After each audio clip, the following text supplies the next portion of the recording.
Todas as nossas conversas, o nosso diálogo está sendo gravado e será postado no YouTube e depois nós vamos postar lá na nossa plataforma no Classroom para ficar disponível para as pessoas que não tiveram a oportunidade de assistir. Então, fiquem atentos.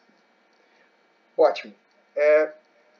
Hoje, então, nós vamos falar um pouco sobre a construção do conhecimento científico, ou melhor, a construção do conhecimento científico e os jovens com isso, com a nossa professora, mestre em educação, doutoranda pela Universidade Federal de São Carlos, a professora Juliana Correia, que eu tive o prazer, a oportunidade de estudar junto com ela durante a nossa graduação de 2009 até 2013, não é isso, Ju? Já faz um tempinho já, mas não vamos falar sobre isso.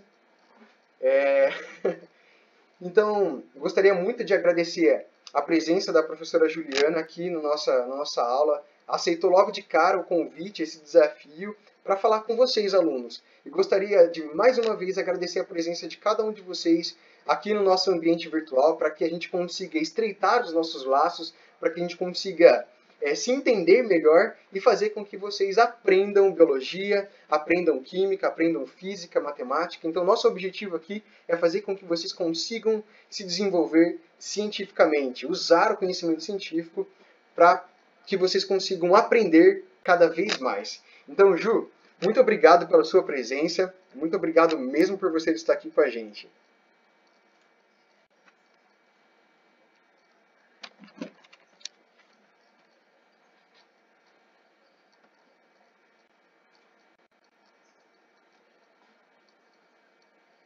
Okay.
Ótimo.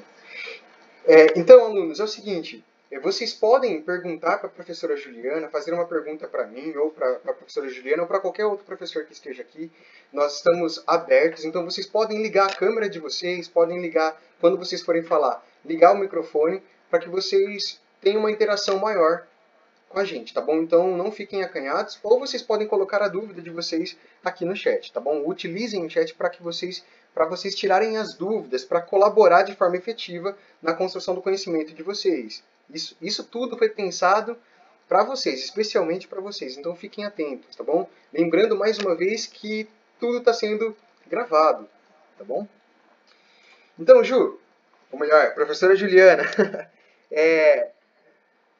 gostaria então de dar início, né, de iniciar a nossa conversa, a nossa fala sobre a construção do conhecimento e como que os adolescentes, como que os jovens que hoje estão fazendo parte da nossa escola, que é uma escola integral, de tempo integral, uma escola técnica que existe aqui no Maranhão já há 5 anos, estamos aí nos consolidando já, inclusive no cenário nacional, já ganhamos diversas premiações, e esse é o primeiro ano de implementação do IEMA, que é o nome da nossa instituição, na escola que nós estamos desenvolvendo nossas atividades.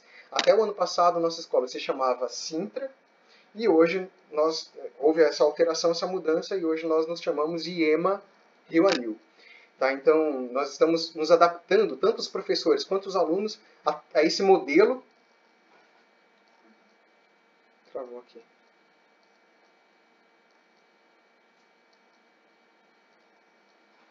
Estão me escutando agora?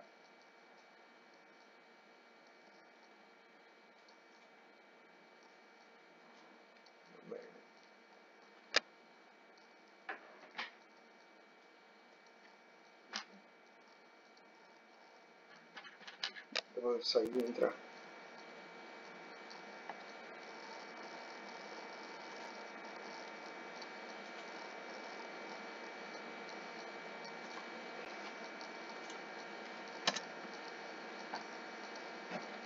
Caiu a internet. A internet não.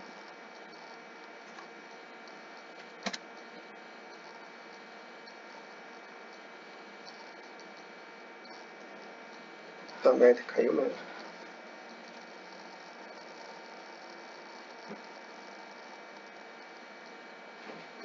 Não acredito.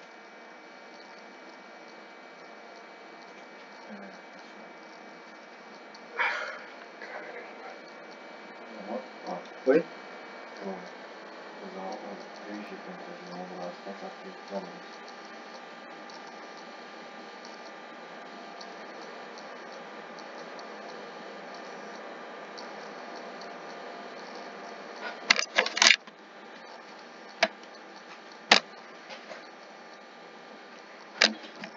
Sem autorizar a participação.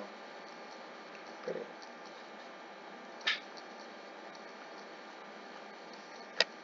Olá pessoal, estão me ouvindo agora?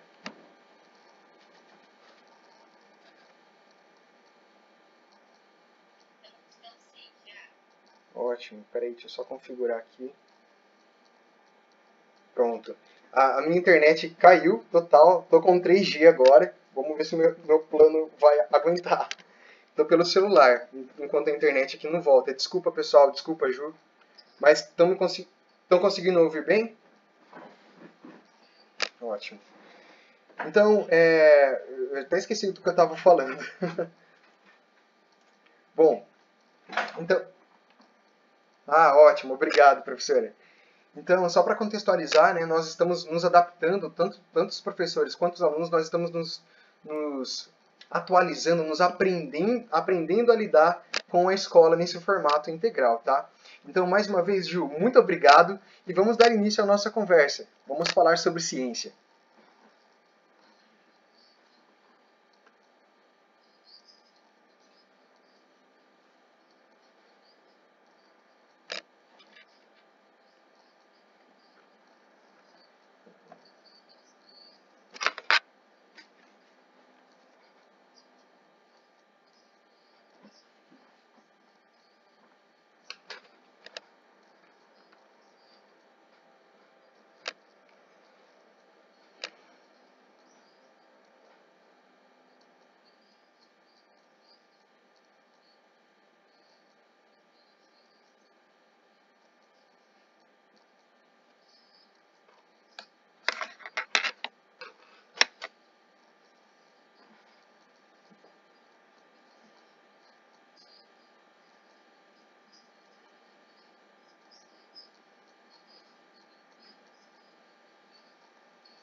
Sim, são todos alunos de primeiro ano de ensino médio.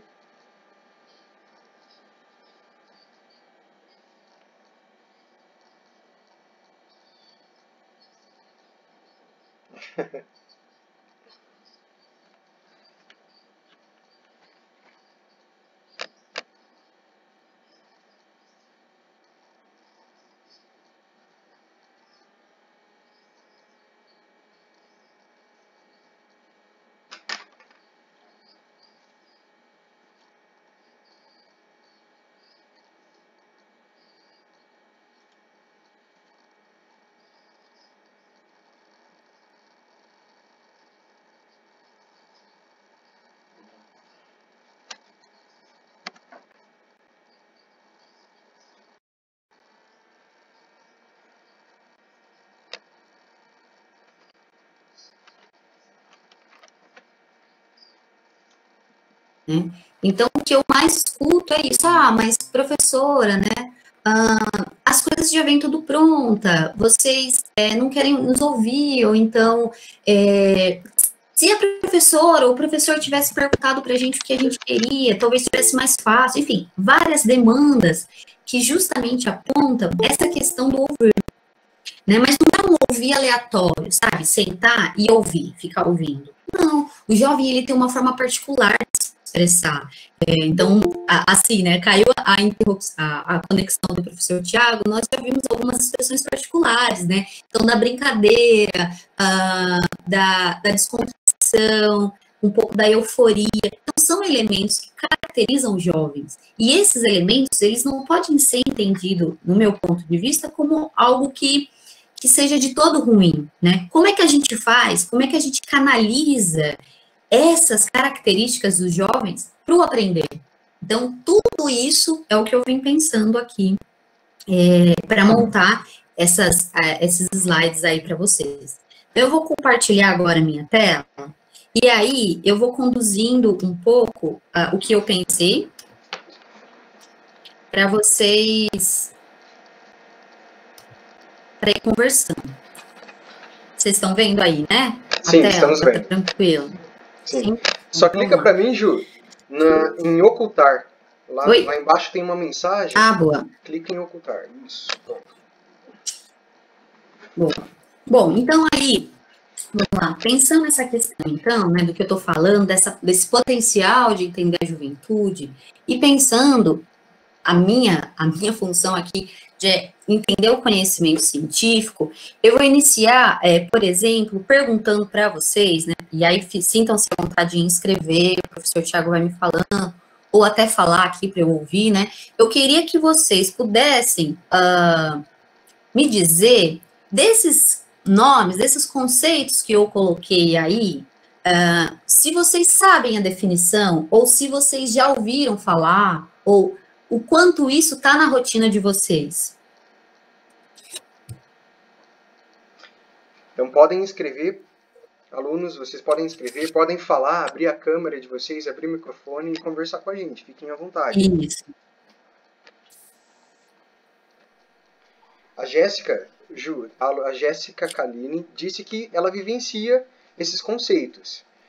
A Carla falou que já ouviu falar, ela sabe mais ou menos o que é, mas não tem tanta certeza. O Paulo também falou, já ouvi falar, mas também não sabe explicar. O Luciano também comentou a mesma coisa. Já ouvi falar, é frequente no vocabulário hoje em dia, mas ainda não tem propriedade no conceito.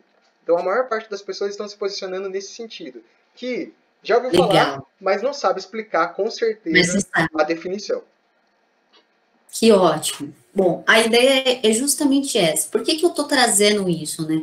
É para além dessa definição do conceito. Então, como nós estamos num momento totalmente diverso do que nós estávamos acostumados a estar enfrentando nesse momento de pandemia, algumas palavras, né, que viraram corriqueiras, né, de rotina, que antes a gente nem estava muito habituado. Então, por exemplo, a própria palavra vírus, né, um termo bem, vamos dizer, direcionado ao campo da biologia, e que ele tem a sua própria definição. Então, aqui eu até fiz uma colinha de algumas definições aqui, que eu não vou me estender, mas para vocês terem uma ideia. Então, O vírus, né, ele pode ser entendido como pequenos agentes infecciosos, né, eles têm nanômetros de diâmetro, eles são muito pequenos. O vírus, apesar, né, dele, a gente tá aí todo assustado que é isso, mas assim, ó, eles são estruturas simples em termos biológicos, né? Se comparado com uma célula, o vírus, ele é extremamente simples. E o vírus, ele não é considerado um organismo propriamente, porque ele não possui nem ribossomos e nem organelas. Eu acho que, como o professor Tiago comentou, que vai fazer essa definição, né, na próxima aula, na próxima semana, vai ser interessante. E aí, ó, o legal, né, o interessante do vírus é como ele não tem, né, esse potencial que a gente vai chamar bioquímico dele mesmo produzir a sua própria energia metabólica. Então, veja, esse monte de coisa que eu falei, vejam quantos termos científicos eu tive que lançar a mão para explicar para vocês um conceito. Por exemplo, vou pegar o mais, entre aspas, o mais simples aí que está sendo super falado, pandemia. O que é pandemia? Então, assim, ó, segundo a Organização Mundial da Saúde, a pandemia ela é uma disseminação mundial de uma nova doença e o termo passa a ser usado quando uma epidemia ela dá um surto que afeta uma região e, a partir dessa região, ela vai sendo espalhada por diferentes continentes, com transmissão sustentada de pessoa para pessoa. Então, veja, mas por que você está falando tudo isso, professor? Porque estar conectado com o mundo, ter essa preocupação de se posicionar ativamente, né, enquanto esse sujeito, enquanto esse jovem que está no mundo, ele requer alguns conhecimentos específicos da ciência. Então, eu não posso me posicionar sobre, por exemplo, o que seria um grupo de risco, ou entender o que é um grupo de risco, se eu não tenho essa definição científica, né? Então, vamos lá. Grupo de risco, o que seria? É um grupo que corresponde a uma população sujeita a determinados fatores ou com determinadas características que tornam, mais propensa ou a adquirir, né, ou a ter determinada doença. Então, perceba isso que eu estou falando com vocês, né? Nós temos aí, então, termos, como vocês mesmos disseram, que estão corriqueiros na nossa realidade, que, de alguma forma, nós temos uma vaga ideia do que significa, mas o que eu estou chamando a atenção é que, se nós não sabemos o que isso de fato significa, e aí eu estou trazendo exemplos muito, muito superficiais, mas se eu não sei o que isso significa, eu fico um pouco assim, à mercê, né, à vontade do que as pessoas vão me falar. Então, eu, como esse sujeito que estou no mundo, né, esse jovem que está no mundo, que está aprendendo, ele tem que, de alguma forma, tomar como posse essa forma dele entender que o conhecimento, né, o conhecimento científico, ele é uma das ferramentas de se colocar mais responsável, mais ativo no mundo, né? Então, a partir disso, né, pensando um pouco esses aspectos do conhecimento e essa posição do jovem, eu queria perguntar mais uma coisa para vocês, e é essa daí. Como acontece o avanço do conhecimento científico e tecnológico na nossa sociedade? Vocês têm alguma ideia? Ô, Ju, posso colocar mais uma questão aí para a gente aprimorar, para a gente conversar um pouquinho melhor? Claro. Eu gostaria de perguntar para os nossos alunos quem vocês acham que são responsáveis, quando eu digo não pessoa, mas a instituição, quais são as instituições responsáveis pelo avanço científico, pelo avanço tecnológico na nossa sociedade? Quais são as instituições? Como acontece e quem faz esse avanço científico, esse avanço tecnológico acontecer? Bom, Ju, aqui nós temos algumas respostas já. A Jéssica disse que não tem ideia. E Ana Larissa também falou que não sabe. Aí a Carla falou através de pesquisas. Isso é uma coisa que nós podemos explorar bem. Então, o avanço científico e tecnológico acontece através de pesquisas. O Joel já deu um posicionamento mais pontual. Disse que quem faz esse avanço são as faculdades, são as universidades. E a Jéssica falou, os pesquisadores. Então, eles já têm uma noção que esse desenvolvimento científico e tecnológico acontece nas instituições chamadas aqui no Brasil de universidades, faculdades, pelos pesquisadores que estão lá dentro. O Davi Exato. falou que não tem muita certeza, mas ele acha que é a ONU. A ONU é responsável pelo avanço científico. O Anderson disse que não sabe, muita gente aqui dizendo que não sabe. O Anderson falou aqui que o Google ele é responsável pelo conhecimento científico. O Gabriel falou que a NASA. Então, temos muitas respostas aqui no sentido de apontar laboratórios de biotecnologia, instituições como universidades, como faculdades e os pesquisadores que estão lá dentro. Viu? Ótimo. Então, a gente percebe aí, né, que alguns não fazem ideia, mas que outros, de alguma forma, traz para a gente pensar algumas instituições, umas até famosas, como a NASA, né, e alguns outros instrumentos de ferramenta para se obter o conhecimento, ou pelo menos informação, que é no caso do Google. Mas vamos lá.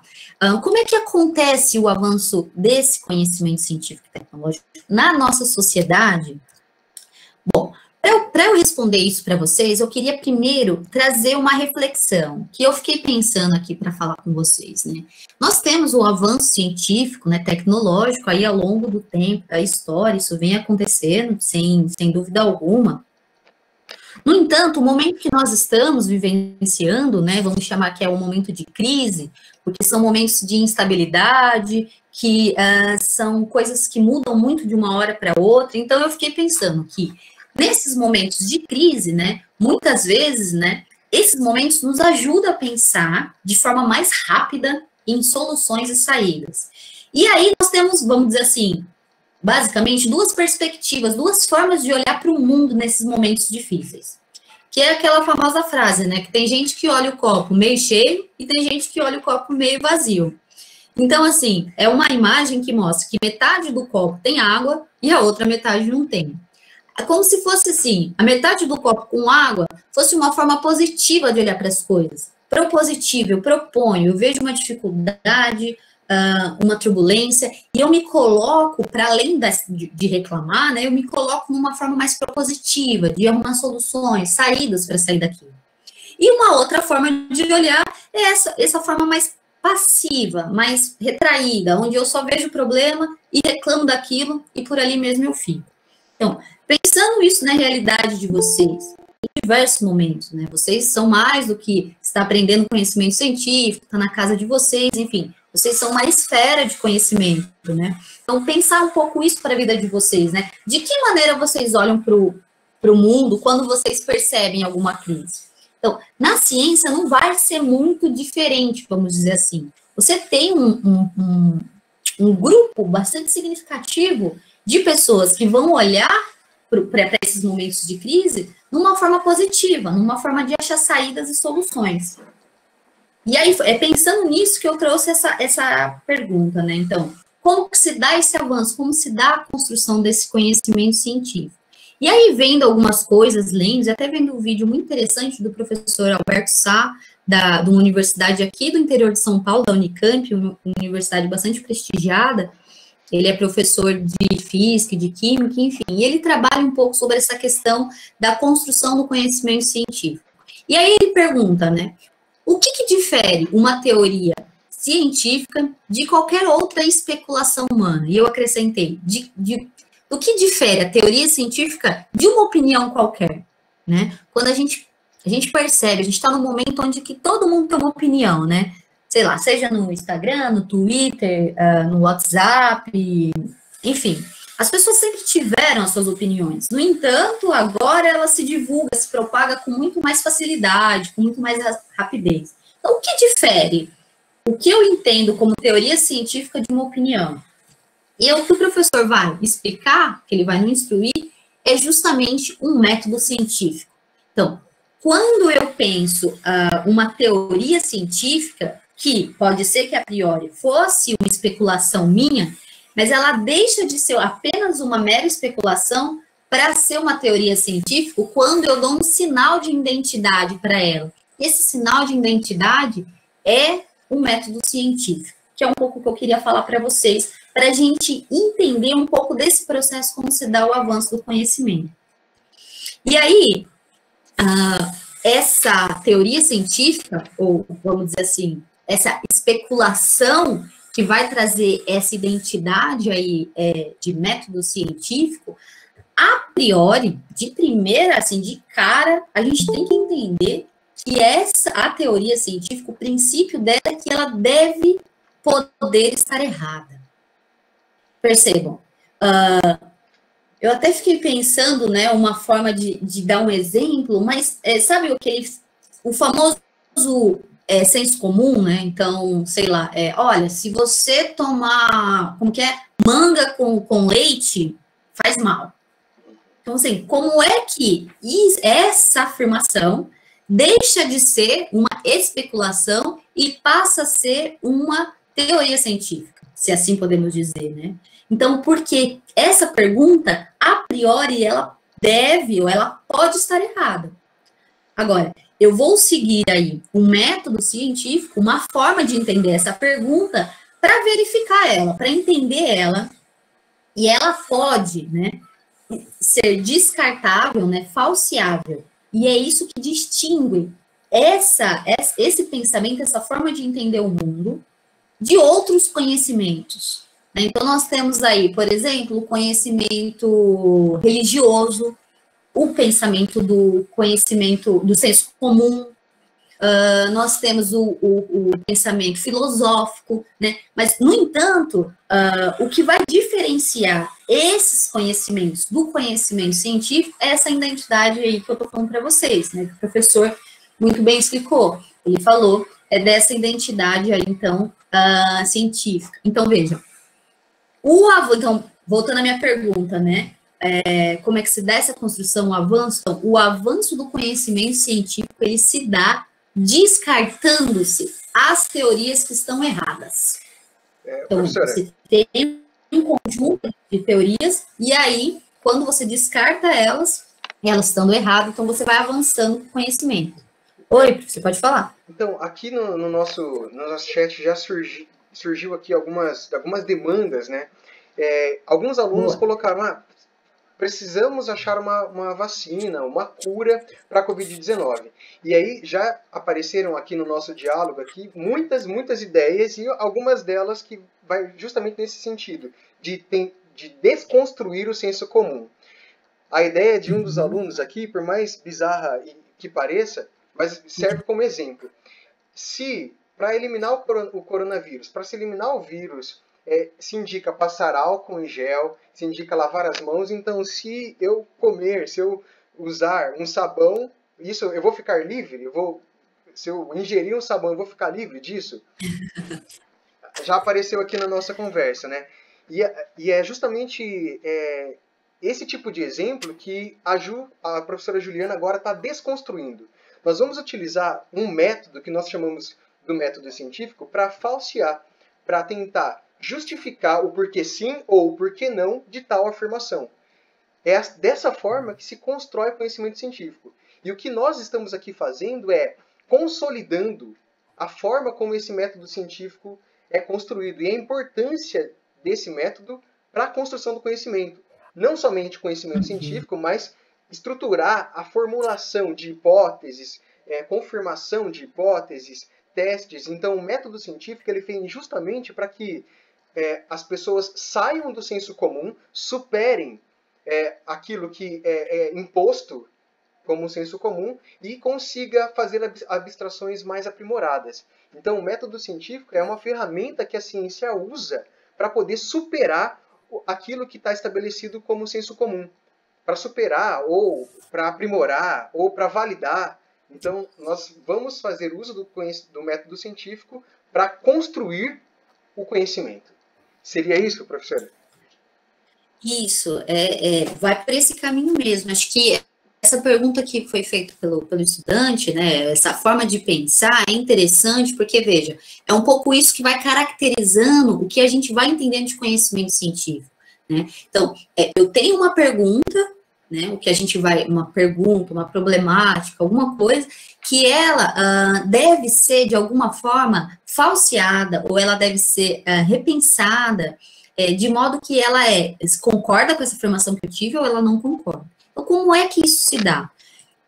Aqui, eu trouxe um exemplo, né, um esquema que eu retirei de um vídeo também bem interessante de um médico, o médico Rogério Anton. Ele é da Escola Baiana de Medicina, e ele tem uns vídeos bastante legais de divulgação científica. Eu aproveitei aqui para me apoiar nesse esqueminha que ele fez, né. Então, veja, o método científico, essa forma de pensar cientificamente, ela não é uma coisa que se deu, assim, há, sei lá, 10 anos atrás, 100 anos atrás. Na realidade, ela vem sendo aprimorada, ela vem sendo concebida ao longo de toda a história da humanidade. Partindo do ponto de onde a gente estuda mais comumente, né, desde então, lá dos gregos, os filósofos já vêm pensando formas de, vamos dizer assim, chegar a uma verdade. Então, você cria, no caso filosófico, principalmente grega, né, uma forma retórica, né, uma lógica de você explicar a realidade para se chegar a uma verdade. No entanto, isso vai sendo muito mudado e aprimorado. Então, por exemplo, mais num período que a gente chama de um período moderno, né, lá para o século XVII, 1600, 1700, você tem um arcabouço bastante grande já de pessoas que estão pensando cientificamente, e você tem o que nessa época, né, o apoio de muitos instrumentos, de muitas ferramentas para você chegar aí, vou colocar entre aspas, nessa verdade, né, essa verdade. Então, qual é a verdade do mundo? Né, por exemplo, uma questão bastante famosa, vamos dizer assim, né, que foi sendo pensada ao longo de todos esses séculos, né, então essa questão de se o planeta Terra, ele era o centro do universo ou não era, enfim. E hoje nós temos aí já uma riquíssima conhecimento desse campo, com fatos, né, que apontam aí para teorias mais modernas. Estou falando tudo isso por quê? Porque hoje, já mais século XX, principalmente século passado e esse século, né, já não tem essa preocupação, vamos dizer assim, de se chegar a uma verdade. Você não tem essa intenção.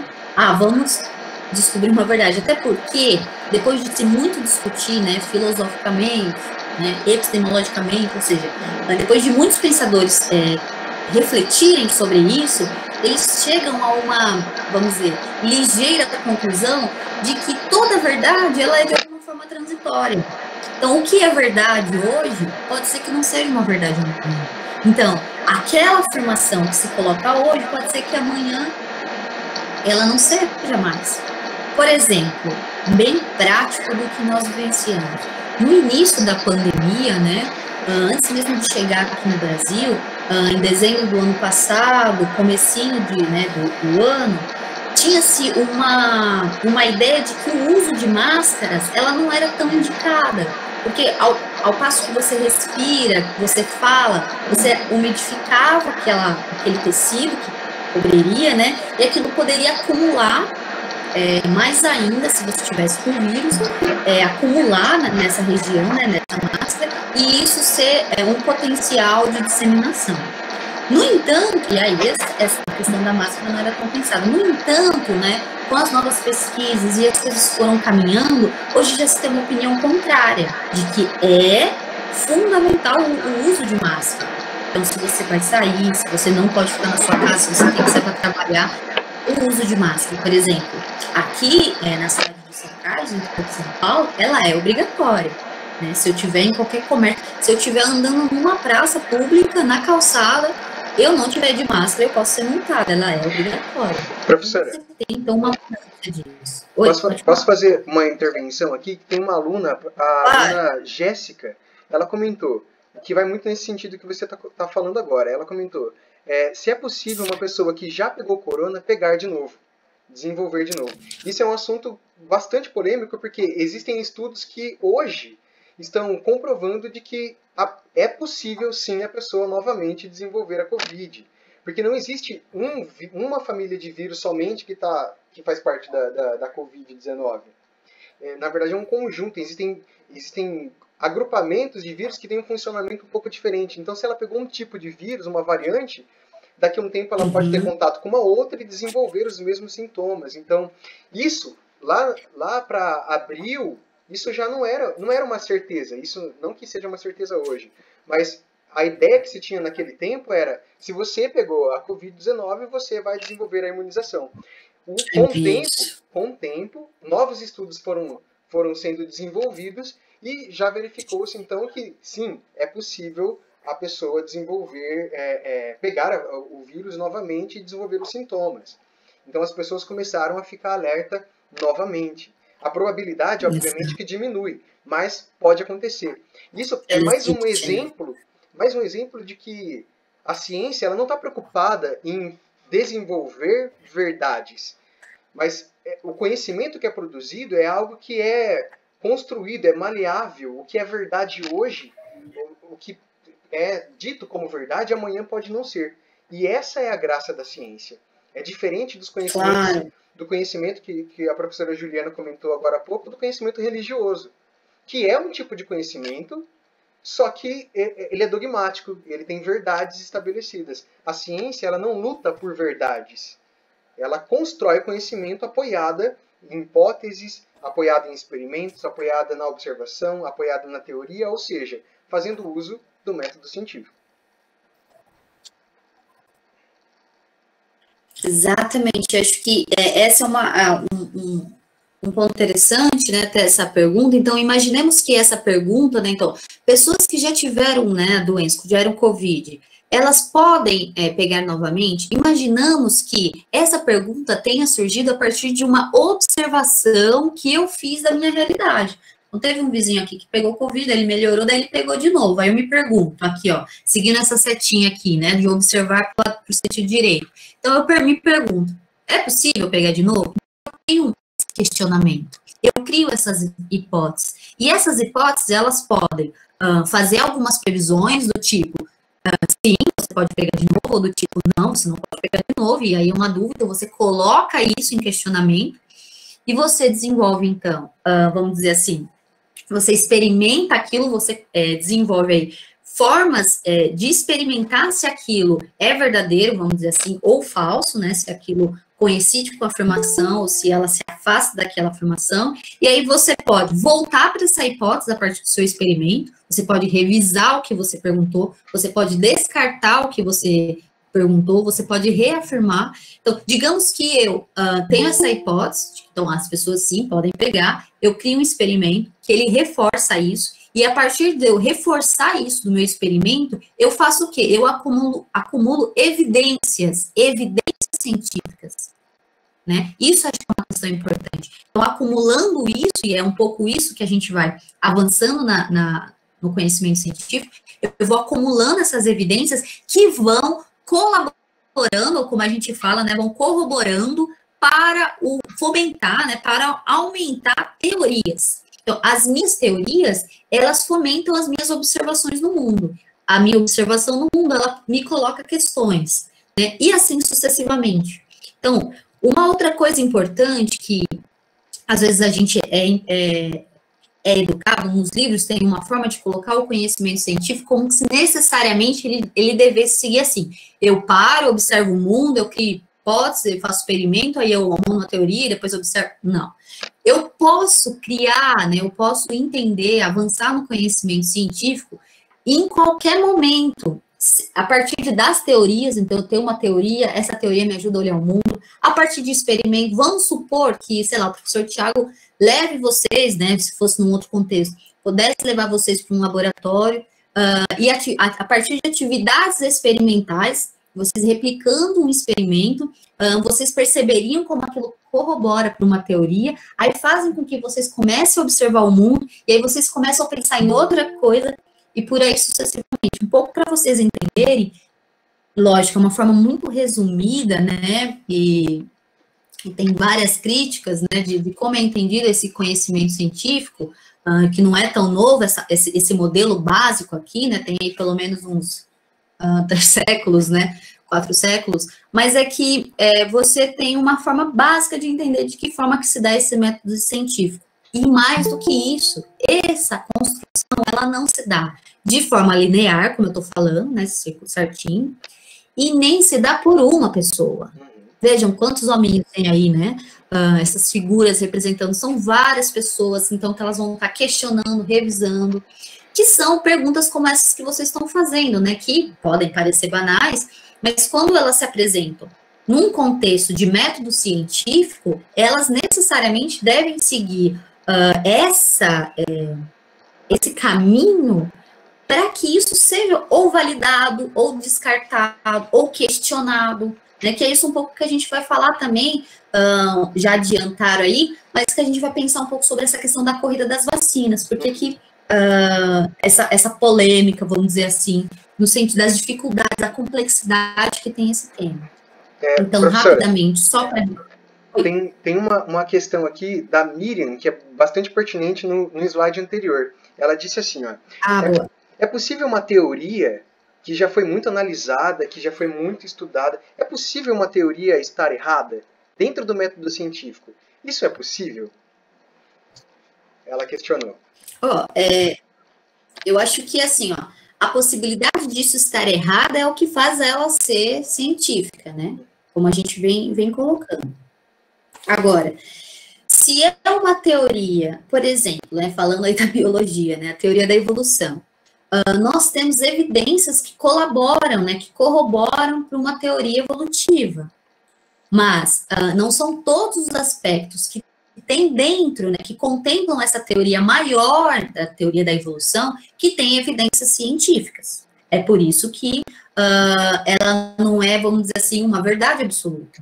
Então, é possível que ela esteja errada? É possível. Vamos supor, nossa, de uma hipótese maluca, né? Parece aqueles filósofos.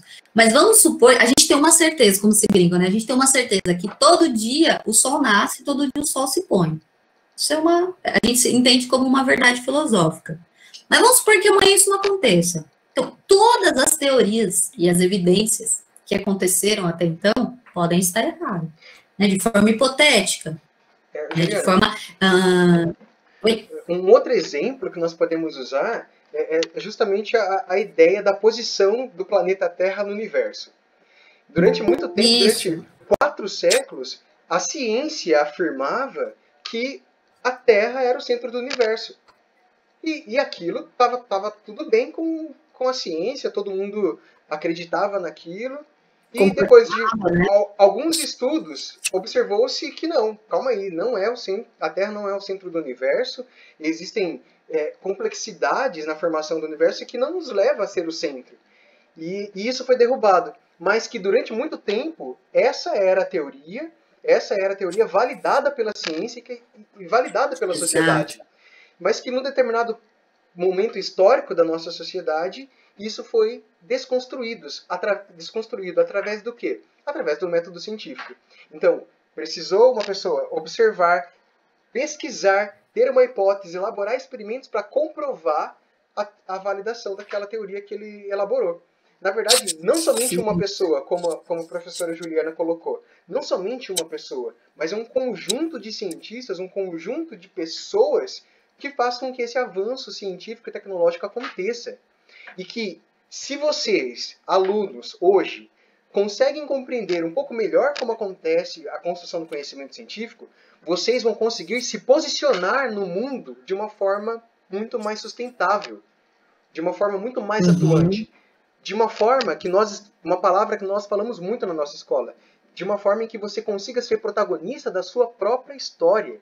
Então, é possível você utilizar do método científico para você interagir com o mundo, para você interagir com as pessoas, com a sociedade, utilizando o método científico. Então, o nosso projeto, ele tem essa intenção de fazer com que vocês construam um conhecimento fazendo uso do método científico, e nós vamos pegar como exemplo o contexto da pandemia. E muitas das dúvidas que estão surgindo aqui, nós vamos tentar responder ao longo do projeto. Estão perguntando muito aqui, Ju, no chat, sobre como se constrói a vacina, quem é que está na frente, a vacina que está sendo desenvolvida pela China ou pela a vacina de Oxford, qual é a mais segura, quais são os métodos para se construir.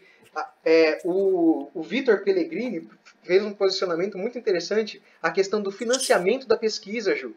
O Vitor ele questionou como se dá a relação do financiamento, ter dinheiro para fazer a pesquisa e chegar no resultado, o tempo na busca de uma resposta, no nosso caso, da vacina. Então, os alunos eles estão comentando sobre isso e algumas pessoas já estão começando a entender o quanto é importante o desenvolvimento, a compreensão do método científico para que você consiga entender o mundo, se posicionar perante as dificuldades que a sociedade nos impõe.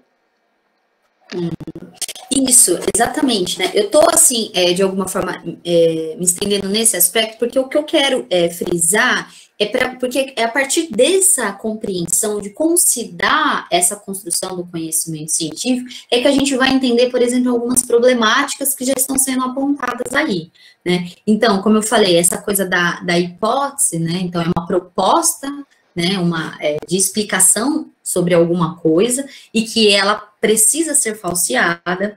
A questão do experimento, você vai ter essa intenção de verificação dessas hipóteses, para ver se ela está ou não de acordo com essa realidade, né? E depois, lógico, como a gente está reforçando aqui, não se faz ciência sozinho ou sozinha, né? Então, é preciso divulgar as ideias, os métodos, os resultados. Por quê? Porque você precisa compartilhar, porque a gente vai chamar de comunidade científica, porque são esses pares que vão validar ou não, ou refutar, né, ou fugir daquilo que você está colocando, né?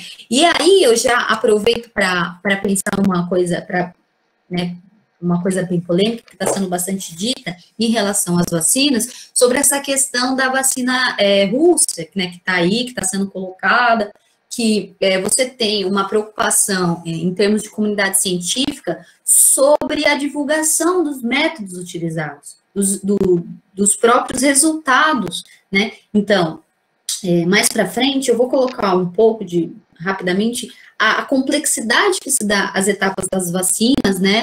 As várias tecnologias ou formas de se produzir uma vacina. Então, acaba que, se eu não compartilho isso, né? Então, veja, lembrando que a pandemia está acontecendo no mundo todo, lembra? Até daquela definição que eu já pontuei aqui para vocês. Então, se é uma pandemia em todos os continentes. Então, você tem uma concentração de pesquisadores, né, da ciência olhando para um tema específico, né? Isso, nesse século, é inédito. No século passado, no século XX, a gente teve uma preocupação assim, numa escala muito menor, como, por exemplo, a gripe espanhola, né? O surto, né, que teve também de um vírus. Mas, enfim, em outro contexto, em outro século, com muito menos instrumentos, ferramentas, tecnologia para superar isso, né? Mas não menos dificultoso. Então, quando nós estamos diante do desconhecido, por exemplo, eu, Juliana, me posiciono de que forma para entender as coisas que eu desconheço do mundo? Eu me posiciono de uma forma científica. Eu procuro, então, entender cientificamente as coisas que eu desconheço do mundo. Quer dizer que a ciência tem resposta para tudo? Não. Assim como, por exemplo, sei lá, a religião não tem, o senso comum não tem, o pensamento filosófico não tem. Então, toda vez que o ser humano ele se depara com o estranho, com o desconhecido, ele se encontra nesse momento de dúvida. E aí, você tem, de alguma forma, vou colocar assim, essa liberdade ou essa condição de escolher de que forma você vai interpretar esse mundo que você existe. Com vocês, né, com os jovens, com vocês, estudantes, isso não é diferente. Quando vocês se deparam com uma realidade, com uma dúvida, com um momento, vocês acabam, de alguma forma, escolhendo de que forma vocês vão atuar, de que forma vocês vão compreender esse mundo. Bom, e aí, puxando um pouco já para o que já foi dito, né, sobre a questão de quem é que constrói esse conhecimento. E aí foi dito, né, algumas instituições, algumas pessoas, e sim, basicamente, né, tem uma tradução que o Newton colocou, né, ele resumiu, em português ficou que o cientista, em um sentido mais amplo, refere-se a qualquer pessoa que exerça uma atividade sistemática para obter conhecimento. Em um sentido mais restrito, cientista refere-se a indivíduos que usam o método científico. Então, vamos supor, o professor Tiago, né, ao passo que ele está desenvolvendo aí atividades de aprendizagem com vocês, ou qualquer outro professor né, que esteja em contato com vocês, se ele exerce uma atividade sistemática, né, para obter um conhecimento sobre uma dificuldade que ele esteja, ele é um cientista. Então, eu sei o caminho que eu vou fazer isso, eu sei o objetivo do que eu estou fazendo, a finalidade que eu quero, o caminho que eu quero tomar. Eu tenho uma forma sistemática de montar o meu conhecimento, de entender o processo que eu estou fazendo. Eu sou cientista. Então, nós temos cientistas da área das engenharias, nós temos cientistas no campo da física, da química, da biologia, nós também temos cientistas nos campos da geologia, da geografia, da psicologia, da sociologia. Então, são pessoas que refere-se, né, a exercer uma atividade sistemática para obter um conhecimento. Essa é a essência. E é por isso que o conhecimento científico, ele não é aleatório, ele precisa, de alguma forma, ter uma sistematização de montar aquele conhecimento. Senão, ele não é científico. Ele pode ser um senso comum, pode ser qualquer outra coisa, mas científico ele não vai ser. E aí, aproveitando já, chamando a atenção para vocês, né, um pouco, já chamei a atenção de que o conhecimento ele não é montado de forma linear, né, certinho, quadradinho, ele pode ser de forma variada, de qualquer outra ponta, né, de várias entradas, como também nós temos, às vezes, um ideal de quem é esse cientista. E aí, propositalmente, eu coloquei uma foto aqui de um homem sozinho, homem branco aí, né, cheio de instrumento, ele deve estar aí no microscópio, com vários quilos de jaleco, de óculos, todo equipado. Então, nós falamos do cientista, ou ele é assim, né, ou é aquele cientista maluco, emocionalista, muito estereotipado. No entanto, é necessário a gente começar a pensar outras formas de ser cientistas, né. Então, ó, pleno século XXI, né, em 2020, nós temos uma outra configuração de laboratórios. Embaixo, né, aqui, na imagem de baixo, a doutora Joana, né, ela é pesquisadora de química, ela estuda especificamente resíduos de couro para a área de farmacêutica, médica, alimentícia. E percebam, ela é uma mulher negra, né, que veio, ela tem várias falas, assim, que é muito fácil de se encontrar na internet, colocando as dificuldades de seguir essa carreira científica no Brasil, né? Então, os preconceitos, né? Então, quando a gente tem uma ideia estereotipada do que é, de quem constrói esse conhecimento, muitas vezes isso bloqueia, né? De que a gente entenda quem que faz ciência. E na imagem de cima, nós temos aqui, né, esse grupo de pesquisadoras, temos aí a maioria de mulheres, temos na imagem apenas 2 homens, mas é um grupo de mulheres que foi liderada aí pela professora Esther, essa senhora de azul, e pela, deixa eu ver como que ela chama, Janaína, Jaqueline. Elas são, então, foram responsáveis pela codificação, pelo sequenciamento genético do coronavírus aqui no Brasil. Isso ficou bastante famoso, vamos dizer assim, né, no comecinho de março, quando elas fizeram isso, fevereiro, porque elas conseguiram fazer esses sequenciamentos também em 48 horas. Uma parceria que teve aí, né, com o Laboratório de Medicina da USP, junto ao Instituto Adolfo Lutz. Então, eles mandaram, né, vieram duas pessoas com sintomas, né, da Covid, 2 homens que estavam na Itália, vieram para o Brasil, e eles estavam com sintomas, eles foram mandados a amostra para essas 2 pesquisadoras, né, que lideram essa equipe, e em 48 horas elas fizeram esse sequenciamento genético, dando, portanto, aquele nome que o Thiago comentou no início, que é o SARS-CoV-2, né, então esse nome aí é para o vírus. E aí, tem algumas reportagens super interessantes, assim, que, infelizmente, pelo momento, pela configuração aqui da nossa conversa, não é muito o caso, mas mostrando um pouco que elas ficaram surpresas, né, do pessoal vindo conversar, falando, nossa, mas então é um grupo de mulheres e tal. Então, assim, para vocês terem uma ideia, que no pleno século XXI, nós temos uma ideia ainda muito restrita de quem é esse cientista, né, de quem é que faz esse conhecimento avançar. né? E aqui eu trouxe esses 2 pequenos, assim, exemplos só para vocês mudarem um pouco também essa percepção de quem são essas pessoas. Professora, tá? gostaria de fazer uma outra intervenção. Tem alguma dúvida aí? Posso... Aí o que eu queria comentar um pouco sobre essa questão da corrida da vacina.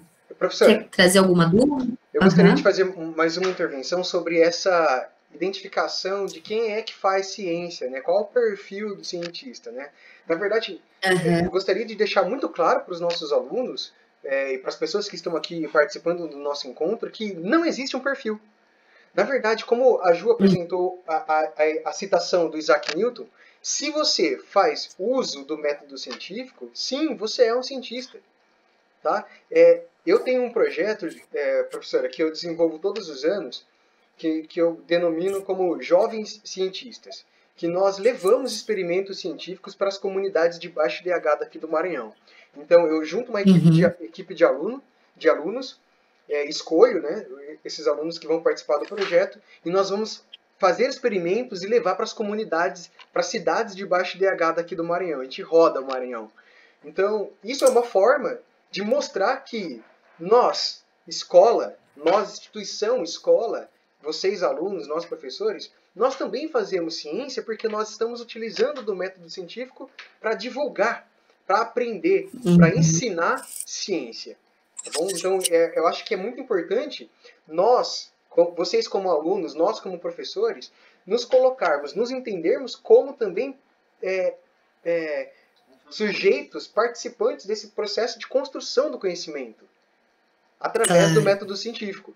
Então, a gente já começa a tirar essa ideia de que quem faz ciência é somente a pessoa que está no laboratório, high-tech. Não, nós fazemos ciência. E vocês, principalmente vocês alunos que fazem parte do IEMA e o ANIL, que estão ligados a um curso técnico, nós temos aqui 5 cursos diferentes, Ju, eles também serão produtores de conhecimento através do método científico. Cada um dentro do seu campo de conhecimento, da logística, do marketing, da gerência em saúde, da administração, da informática para a internet.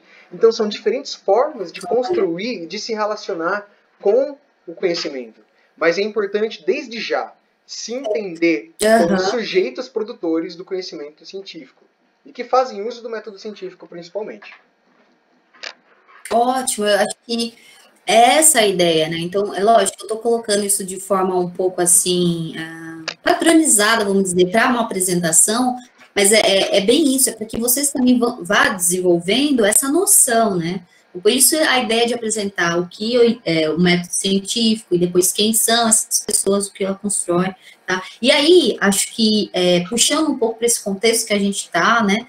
Para entender a pandemia e um pouco sobre a corrida da vacina. Então, tendo em vista aí essa complexidade do metodológico que eu falei, né, do método científico, da divulgação e tal, eu coloquei aqui, eu estava lendo alguns artigos, li um até interessante de uma revista, né, que é bastante famosa, não sou muito fã dela, mas às vezes para divulgar alguma coisa ela é legal, que é super interessante.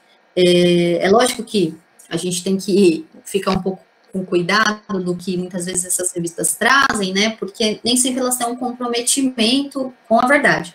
No entanto, nesse caso, sim, tiveram esse comprometimento. E aí, achei legal porque ela traz um pouco o histórico de como que tá, o que está sendo entendido como corrida pela vacina contra o Covid-19.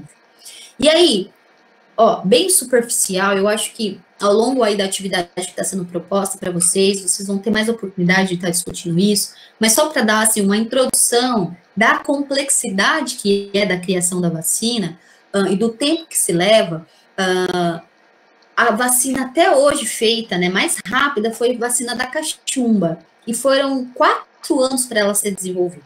Então, nós temos aí a promessa de uma vacina para ser pronta agora, em outubro, depois dizem outras em janeiro, ou seja, isso assim é épico, isso é inédito na história da ciência, né? Se de fato isso proceder.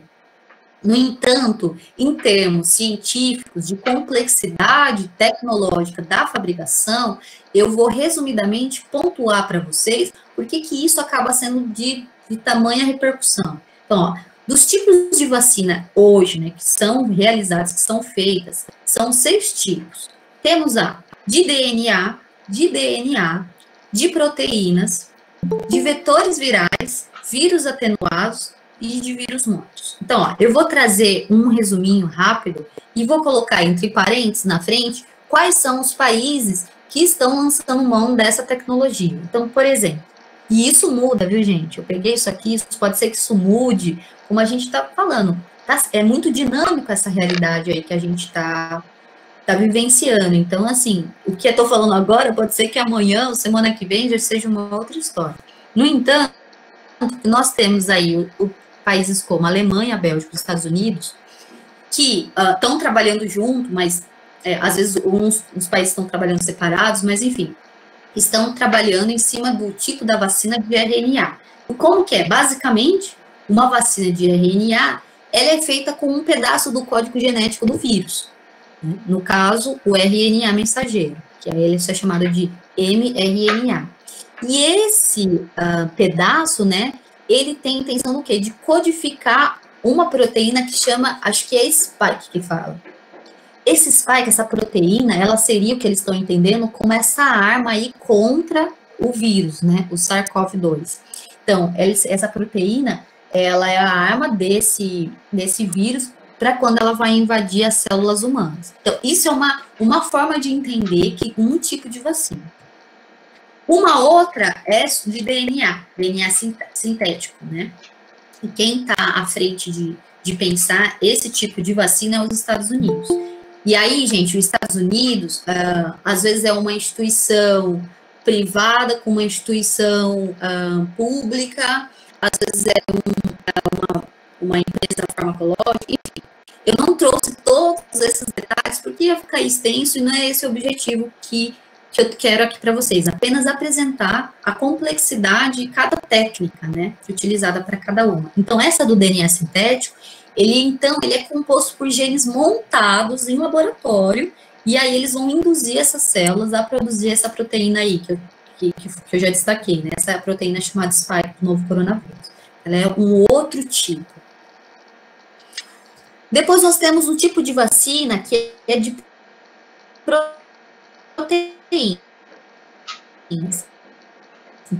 Então, é que elas vão agir de forma mais direta, porque elas vão conter, né, pedaços desse vírus, e no caso, elas vão aí ter a intenção dessa produção da proteína no organismo.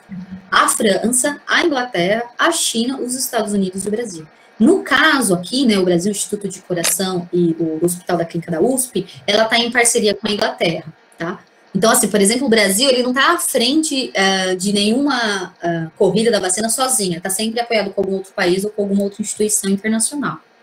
Do vírus atenuado, né, como é que é esse tipo de vacina? Então, você enfraquece o vírus, né, então os cientistas, eles colocam várias vezes esse vírus, no caso aí, vamos supor que é o vírus do Covid, né, e coloca várias vezes esse vírus em alguns tecidos de animais, ou às vezes até mesmo em bichos vivos, né, tipo rato, e aí conforme eles vão colocando esse conjunto de vírus, aí eles tiram, aí eles colocam de novo, aí eles tiram, eles colocam de novo, e aquilo, esse processo, ele vai gerando uma pressão seletiva nesses vírus. E aí, o que acontece? Esses vírus, por um lado, ele ganha essa habilidade de se replicar nessas células animais, mas, no entanto, eles vão vamos dizer assim, eles ficam mais fracos, eles ficam atenuados com aquelas características. Então, você tem um tipo de vacina que faria esse processo para tentar aí, no combate da pandemia, para tentar uma vacina para isso.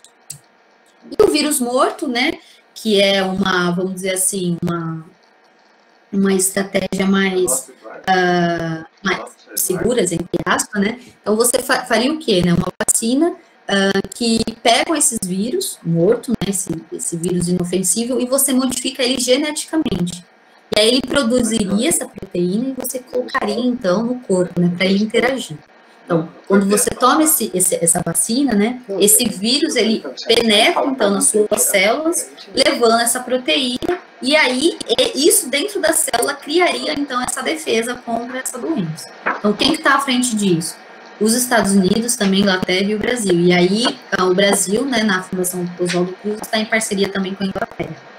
Tá? Pessoal, é só para vocês terem uma ideia, quando vocês perguntaram, como é que eu posso fazer? Então, assim, você tem só, nessa pincelada que eu estou dando para vocês, 6 tipos de formas de pensar uma vacina.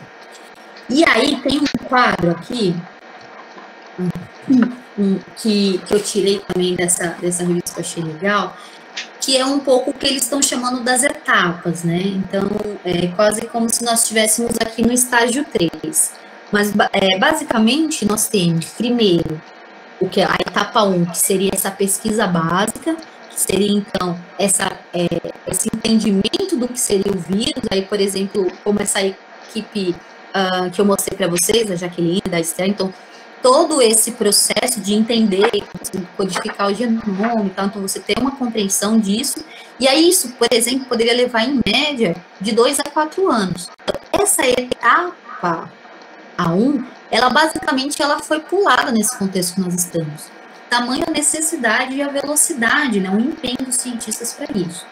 Depois nós temos um segundo momento, que é chamado de testes pré-clínicos, que aí seria então, né, imagina essa diversidade de vacinas aí que eu comentei com vocês, elas começam a ser testadas antes do que ser testadas em, por exemplo, seres humanos. Então, elas levam, em média, 1 ano. E essa etapa, ela sim foi cumprida, na verdade, ela foi reduzida, mas ela foi sendo cumprida. Mas aí ela tem um pouco a intenção de, por exemplo, ser testada em animais ou em células humanas, e não necessariamente no ser humano diretamente.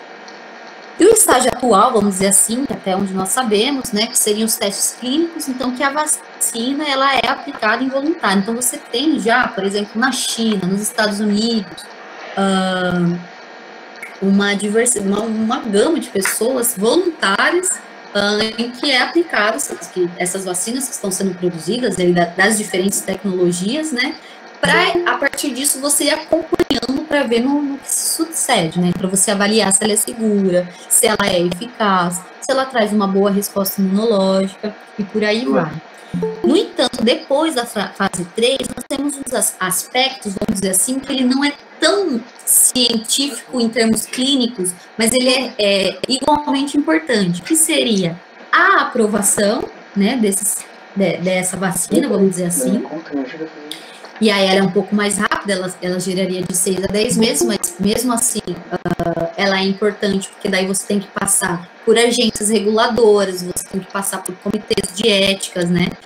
E aí entraria, por exemplo, num campo assim mais social, regulatório.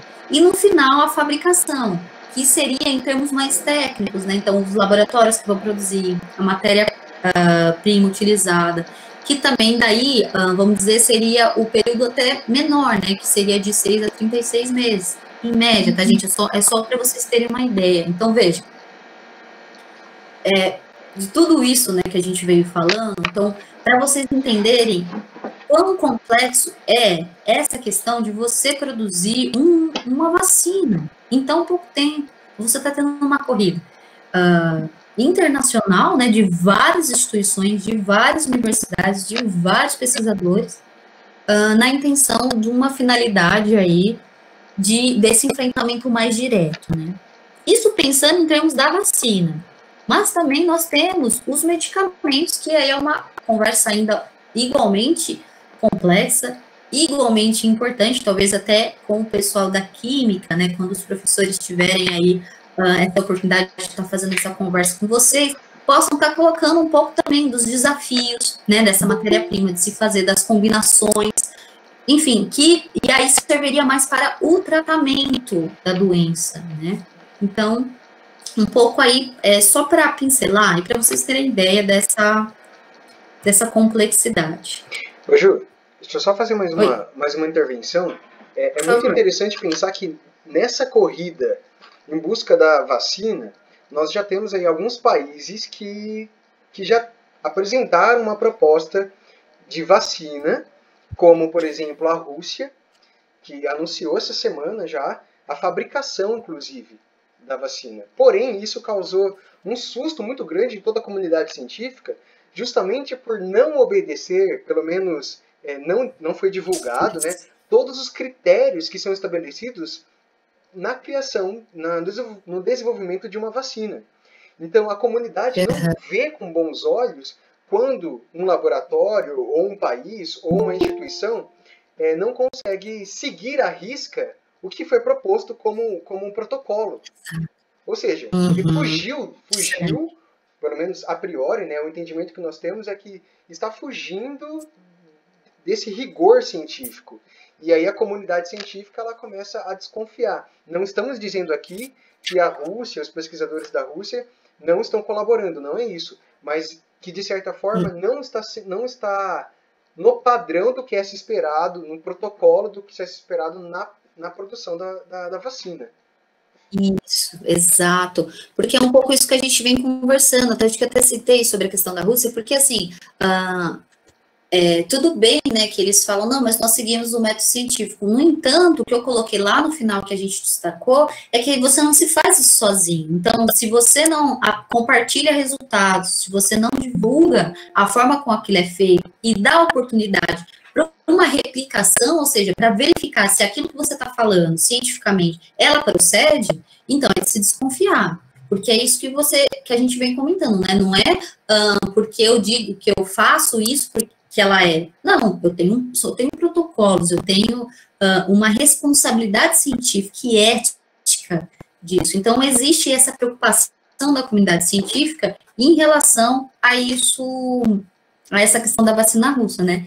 E aí é interessante também, e aí só um parênteses muito pequeno, que está colocado um pouco também, quando a gente fala dessas coisas, que são as disputas, né? As disputas geopolíticas, né, internacionais, de economia, de mercado, de política, de ideologia. Então, você tem aí, quando um país, né, ele anuncia, por exemplo, nesse caso, uma vacina contra uma doença que está acometendo o mundo inteiro, e de fato, se isso proceder, imagina o poder político, econômico que esse país ele exerce nos outros, né? Então, vejam, produzir algo hoje, né, no contexto que nós estamos, no século XXI, também está em jogo muita disputa. Uma disputa de quem faz primeiro, uma disputa de quem tem poder.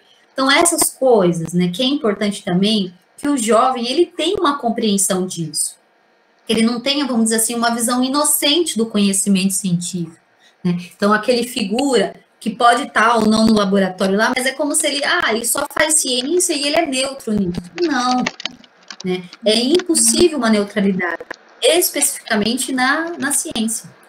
Você não é neutro, né? E aí tem até um ponto interessante que eu posso adiantar, que foi colocado aí sobre a questão do financiamento. Pois é, quem é que financia esse dinheiro, essas disputas, né? Então, você precisa de dinheiro para você produzir ciência. Quem é que financia? E a pessoa que financia, depois na hora que ela consegue o resultado, ela distribui isso de forma igual para todas as pessoas que necessitam, independente se vão poder comprar ou não?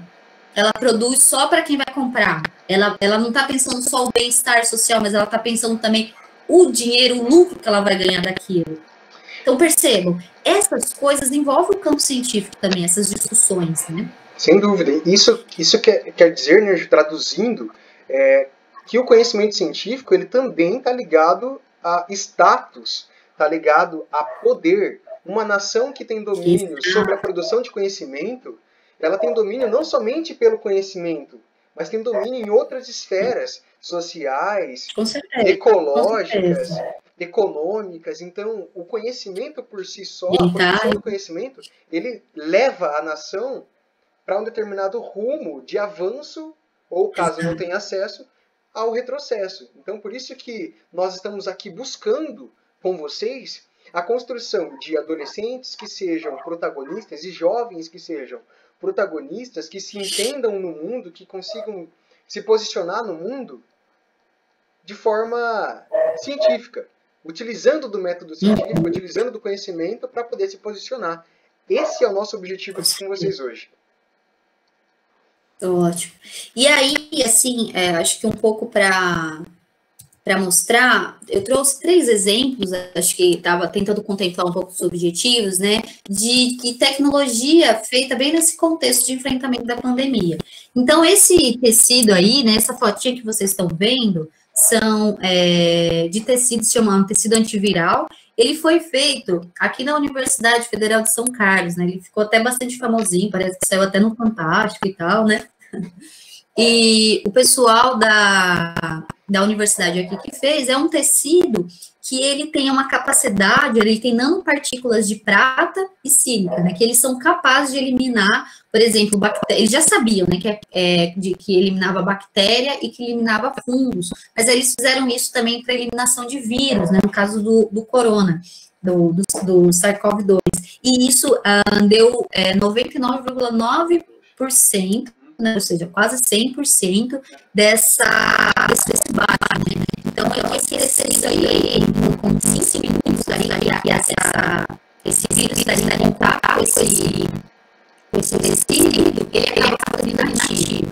E aí depois, né, na verdade, é um investimento dessa substância que eu comentei com vocês, né, de nanopartículas de prata e sílica, que reveste esse tecido, e aí pode ser qualquer tecido feito, a fabricação de malé, a fabricação de massas, enfim, pensando principalmente profissionais da saúde que estão no bate aí, né, diferente da pandemia. Um outro exemplo, né, que foi específico, esse aqui é o cabelo de exibição, foi feito por empresas, o pessoal da engenharia, que foi lá em Goiânia, se não me engano. Ela chama cabine de detecção, ela é uma cabine, ela é como se fosse uma geladeira, né? E aí, você dentro dela, ela sempre pequenos jatos. Todos eles têm essa capacidade de pôr uma substância de água na água. Então, aí uma foto, tudo computadorizado. Então, 80 profissionais, parece que essa cara foi bastante tipo. Você aperta, você entra nessa linha, ela fecha, você já usa sapatos, geleia, massa, enfim, tal. Você entra, você aperta, você tem que já então você fecha bem pensado para contemplar todo, né, os pés da cabeça. E aí você então esburrifa essa solução, né, e a água vai ser assim, parece que você tem 30 segundos, né, depois disso ela sai, e aí foi verificado, né, e você de fato esteriliza. Então, isso é exemplo, e a possibilidade de colocar isso, por exemplo, em grandes comércios, né, sei lá, na shopping, são lugares assim, para você ter uma segurança, né, de desinfecção desses organismos, né, no caso aí do vírus. E uma outra, eu acho bem legal, alguém, né, isso foi feito por pesquisadores lá na Amazônia, né, chama cápsula de ventilação. E é o legal dessa tecnologia é que os pesquisadores, eles propositalmente, eles não patentearam, porque eles isso é algo simples de ser feito, mas eles não patentearam que esse método seja feito de forma bastante ampla. E como é que funciona? Uma cápsula, como vocês têm, né, que é colocada em cima da mapa, como você tem aí essa estrutura plástica, vamos dizer assim. E aí o que ele faz, né? Ele evita, diminui a necessidade de incubação dos pacientes. Então, é uma cápsula de ventilação e também ajuda a profissionais da saúde. Então, ela possui essa estrutura branca pequena, é um compressor de ar, conhecido como BIPAP. Então, ele substitui o respirador mecânico e o custo de produção, né, chega a ser 10 vezes menos do que em relação ao respirador. E aí é legal que além disso, a menina tem uma proteção maior, né, para a pessoa ali na cama, e com o funcional ali com ela, e que também eles conseguiram diminuir, em média, 5 dias de tratamento. Então, você tem usando a cápsula, a pessoa fica ali em tratamento por 5 dias, mas quando vamos usar ela, normalmente ela leva aí 15 dias. Então, você também tem um adiantamento. fundamento, né, dessa pessoa, né, deixar mais livre, um tempo mais rápido. Então, assim, ó, tem várias, é bem legal, que a gente toma um pouco do meio, né, os momentos das crises e a forma que olha. Então, você percebe a criatividade sendo desafiada, né, essas criações mais tecnológicas, vamos dizer assim, para nesse bate. E aí, isso já tem essa questão da licenciamento, é um aspecto muito importante. Eu peguei essa notícia aqui na página do governo, né? Não me aprofundei muito, acho que também não é o meu caso, para as pessoas sobre isso. Mas aí, ó, essa notícia foi em 7 de abril desse ano, né? Foi mostrado aí o governo disponibilizou 50 milhões para financiar essas pesquisas. E aí é um pouco que a gente vem comentando, né? Então, o governo libera isso, financia isso daí, mas como é que ele também colabora, assim, que instituições vão receber, de que forma que esse dinheiro ele alcança essas instituições pesquisadoras? Como vocês colocaram no começo da nossa conversa, podem ser universidades, pode ser institutos privados, né? Enfim, pode ser lugares, né, que tem essas parcerias público-privado, de toda forma, você tem dinheiro, né, e é calculado, mas a pergunta é um pouco essa, como que é cobrado isso, como cobrar esse conhecimento, de que forma? Então, as pessoas cientistas também têm que trazer rápido, né? Então, só para características, nem nós temos uma amiga meu, o Thiago, né? Que ela está trabalhando nessas instituições de pesquisa aqui na Campinas, no Rio Grande de São Paulo, e ela estava conversando assim, ela estava me dando um pouco dessa cobrança. Essa instituição, por exemplo, uma dessas que recebeu uma parte do dinheiro, e de que tem pessoas cobrando para que eles entreguem tudo, mas percebam que até esses processos são ligados ao processo político, mas também tem que dar o processo científico. Né? E as duas coisas ali acaba que de alguma forma não pessoas que eu senti. Então ela estava me contando assim de quantas pessoas estão dormindo para tentar acelerar o passo possível de trazer isso. Professor, então, sim. Tem uma fala daqui da Miriam que está se colocando assim, é verdade que pode estar rolando uma espécie de aposta, quem conseguir a resposta primeiro vai levar todo o status? Ela está questionando. Olha, eu não sei se é verdade, se é verdade absoluta, mas eu concordo com isso. Eu penso, né, e aí é a opinião minha, eu penso que sim, que a gente tem problema naquilo que nós inventamos, ela estava falando, eu e o Thiago, sobre essa questão do poder, né? Então, quem sai daí, quem tem isso, ele de alguma forma acaba em ter um determinado poder. O que Jesus só sempre traz, agora isso é bom, mas bom que a gente percebe que nas nações que tem maior poder aquisitivo, que tem mais funções para produzir meios, ferramentas, tecnologia, que sim, na sociedade de hoje, sim, ela tem poder pelos outros, e elas acabam saindo novamente nessa parte, privilegiando, portanto, quem toma, onde chega primeiro, vários tipos de pessoas, não você, né, pedindo de lixo, e aí infinidade de problemáticas, assim, que o campo científico acaba abraçando também. Professora, só mais uma fala. Lá em maio, nós fizemos uma conversa com os nossos alunos falando justamente desse aspecto da não neutralidade da ciência. Nós fizemos uma conversa nesse sentido, na tentativa de mostrar que a ciência ela produz conhecimento, sim, mas ela produz conhecimento para um determinado público, dependendo de quem está investindo. Está travando aqui. Agora vocês conseguem me ouvir? Então, eu estava dizendo que que a ciência ela não é neutra. O conhecimento ele se constrói.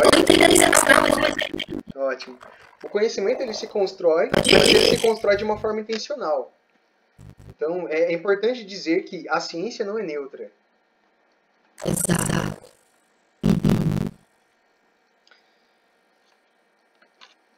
Bom, professora, nós já estamos aqui nessa conversa, nesse bate-papo já. Não está me ouvindo? Peraí.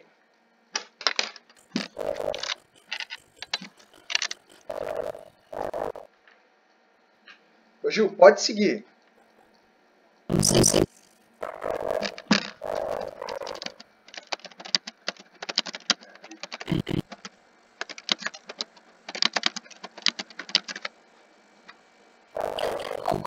Davi. Não sei se vai eu não consigo ver aí. Mas o aproveitamento, né? Não é meu, da gente, ela não desde o livro, né? A não ser que eu mas assim, o que é neutralidade nesse vídeo na sociedade? A gente pensar que seja uma liberdade. Na ciência, é a intenção de expressões aqui as pessoas elas servem, elas obedecem. Então isso vem bastante discussão na ciência. Consegui voltar aqui, estão me ouvindo? Sim. Então, ô Ju, eu só vou pedir para que a gente já consiga fazer o encaminhamento. Nós já estamos aqui nesse bate-papo já há 1h26. Boa. A gente já concluí que é um pouco e aí de forma mais rápida as questões dos avanços sociais, né, que eu acho que aí está muito comum de ser vista, né, então de máscara, aí já está obrigatória de estabelecimento, né, esse apelo à aglomeração, parte das entender as instituições gerais, sempre todo presencial e por nós estamos falando, né, essa presença da pandemia, essa crise, né, ela coloca alguns aspectos científicos, mas também alguns aspectos sociais, entendeu? Então, que faz necessidade de forma rever que tipo de sociedade nós temos, que tipo de sociedade nós queremos, e aí especificamente a gente durante todo o percurso dessa parte de das aspectos desses da juventude, né? Mas aqui eu trouxe algumas imagens de jovens que estão na frente, estão colocando uma guia em cima, né? Nós temos essa ativista que vem há 16 anos, que acaba sendo bastante famosa, ela se posicionou, né? Internacionalmente, da União, ela levou as pessoas jovens a se posicionar sobre a questão da adoecimento mental, né? Então, a gente tem acaba virando as personagens ali, de exemplo, mas você vê uma jovem que está à frente, está se posicionando, que entendeu a posição no sentido de falar, eu tenho umas horas para seu livro, ela se preenche de um arcabouço teórico, científico, uma mala, coloca um monte de bagagem científica para articular desses, para defender a sua opinião. Então, acho que é simbólico no sentido de que são esses estudantes. Aqui mais embaixo, eu adorei uma internet, que a gente também tem estudantes, dessas escolas mais paulistas, de 2015, foi um grupo que eu trabalhei, né, não da grande São Paulo, mas aqui no grupo de estudantes que identificaram com as escolas, colocando essa questão de que queriam ir para essa escola, de fazer esse enfrentamento aí, e hoje, eu tenho necessidades, isso não se e aqui eu lazer, né, Tiago, uma foto do estudantes daí, né, que estão trabalhando a escola, né, o espaço da escola, ele finalidade, eu falo um pouco de idade, ele acaba sem lugar de colocação desse protagonismo. Lógico, você sempre vem com uma situação individual, né? Mas não é isso importante. Eu acho que é uma forma de achar que ela fala especificamente para vocês que estão vindo, né? Dessa juventude que está vindo. É precisar de responsabilidade de cada um de vocês. De que forma vocês estão de fato entendendo esse segmento, aproveitando esse segmento nós estamos, como vocês estão se vindo dessa bagagem? E a posição de vocês no mundo? Como é que está sendo, né? A gente vê uma certa desobediência em relação ao pessoal ficar em casa, ao etc. Por um lado, né, as pessoas mais velhas, aos 30, 40, sendo desobedientes em relação às suas idades, mas você tem outro lado muito que está sendo colocando lá na frente e falando, peraí. Tipo assim, você tem que cuidar. Então, às vezes, aquele jovem na casa dele é uma pessoa que fala, ei, vamos ter esse ano, que coloca a minha, às vezes, para pensar. Né? Então, eu acho importante que a gente faça essa posição desse jeito que eles têm. Quando eu falei desse jeito, são vocês. É essa que eu estou falando. E a gente é um curso que falei lá na mídia, não é vocês vão vir a ser uma quando eu era no pode acontecer. Vocês vão passar processo de uma resiliência intelectual, motor, enfim, pensamento emocional, mas vocês hoje já são alguém deles, vocês já têm opinião, vocês já têm uma postura. Não é uma coisa, vocês ainda já pode falar. Acho que é um pouco essa questão também. E a outra coisa é em relação a essa responsabilidade sobre as notícias, um pouco sobre essa questão de como às vezes nós acabamos sempre dando um sentido. Quando vocês recebem informações enfim, por onde mais que vocês possam receber, e vocês passam sem ter conhecimento, sem saber de fato chegar aquela fonte. Vocês são responsáveis disso também, especialmente vocês que têm aí acesso à familiaridade com essas tecnologias. Então, vou colocar um pouco esses aspectos aí para pensar, para vocês pensarem, para vocês colocarem, né? E aí, entrar na importância do conhecimento para a vida. Então, resolução é importante. Essa questão da sistematização desse meio que eu fiz o método. A relevância da elaboração de ferramentas, de tecnologias necessárias que são demandadas pela sociedade, então, medicamentos, a vacina. E também, né, essa forma de construir esse princípio é uma maneira de entender, de descarregar e incluir para a vida cidadã do mundo, para ter acesso à informação, para entender o que é cada nações e tudo isso, né, que está envolvido. Bem, a gente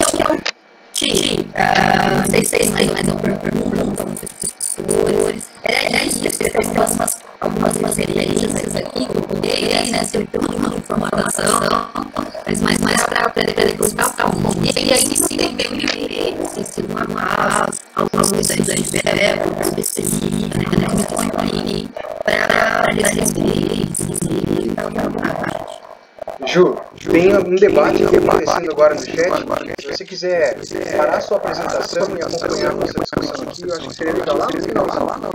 Alguns alunos aqui já estão se posicionando no sentido de que sim, o jovem pode ser um agente que pode trabalhar efetivamente na construção do conhecimento e na solução dos problemas que a sociedade vai criando ao longo do tempo. E é justamente essa ideia que a nossa ideia que é desenvolver os nossos alunos, fazer com que vocês, alunos, hoje sejam protagonistas fazer a sua própria história, consigam construir o seu projeto de vida, fazendo uso das ferramentas, das mais diversas ferramentas, principalmente que consigam consolidar, que consigam se projetar no futuro, não somente como você bem colocou, professora, como um vir a ser, mas como um sujeito que é, um sujeito que existe, que pode atuar no mundo real, o mundo real, como exemplos que você deu agora há pouco. Fazendo uso isso de uma forma consciente, de uma forma sistemática, de uma forma organizada, fazendo uso basicamente do método científico. Então,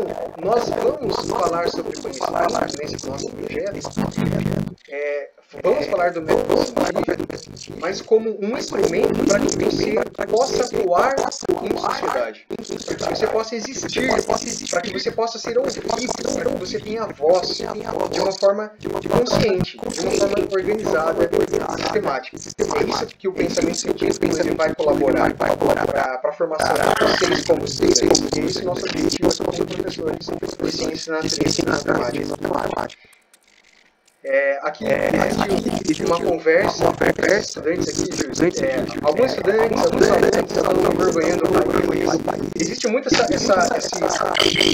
diálogo, né, de adolescente, de que o jovem ele é o adolescente, que ele não serve. E nós precisamos desconstruir isso e fazer com que o jovem seja ouvido, mas ouvido com uma voz consciente, uma voz que tem efetividade. Eu acho que tem dois pontos importantes. Assim. Por um lado, nós temos lógico que entender esse jovem que está no processo de transformação, né? Por isso que ele tem que implementar a licença da vida, né? Da juventude. Então, ele está uma etapa, vamos dizer assim, que é uma etapa de dúvida, que é uma etapa de confronto, às vezes é uma etapa de ele estar configurando a sua personalidade, a fisiologia, a mundo. A parte científica, ele acessa essas informações, então ele considera essa juventude. No entanto, ele tem tantas outras características esportiva, enfim, religiosa, de relações amorosas, emotivas. Então, assim, é um caldeirão. Um momento é desafiador.